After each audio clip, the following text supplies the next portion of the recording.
Vote দিলে জান্নাত পাওয়া যায়, বুঝেন নাই? আর মসজিদ বানালে জান্নাত হইবে না, মসজিদ বানালে জান্নাত পাইবে না। মান বানা লিল্লাহি মসজিদান বানাল্লাহু লাহু বাইতান ফিল জান্নাহ।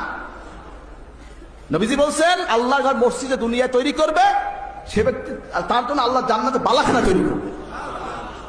আর মানুষ আবেগে তাকে কইতেই পারে যে আপনি এত মসজিদ বানাইছেন, হ্যাঁ আল্লাহ আপনার জান্নাত দেব, কি কইতে পারে না?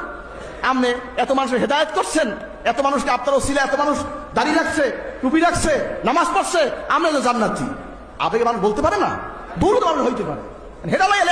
আর যারা কইছে যে আপনার রোজার পূজা, যারা বলছে যে কি বলে এই যে ভোট দিলে জান্নাত হয়ে যাবে, নে জান্নাত টিকিট কেন যাইয়া পোলের গলায় দেখা হবে সবাই লাগে ইনশাল্লাহ। কোন জান্নাতে যাও, হাবিয়ায় যাও না ফেরদাউসে যাও, দেখা হবে জান্নাত, যে পোলের গলায় দেখা হবে, ঠিক কিনা বলো? রাসূলুল্লাহর বিরুদ্ধে কথা বলবে, আল্লাহর হাবিবকে বলবে মুর্দা নবী, সাহাবায়ে কেরামকে বলবে তা সত্যের মাপকাঠি না, আর বলবে জান্নাত। এই গ্রুপ যদি কোনোদিন আসতে পারে দেখবেন পোস্ট কোয়ার্টার শুরু হয়ে গেছে, মরে মরে পোস্ট কোয়ার্টার হবে বাংলাদেশে।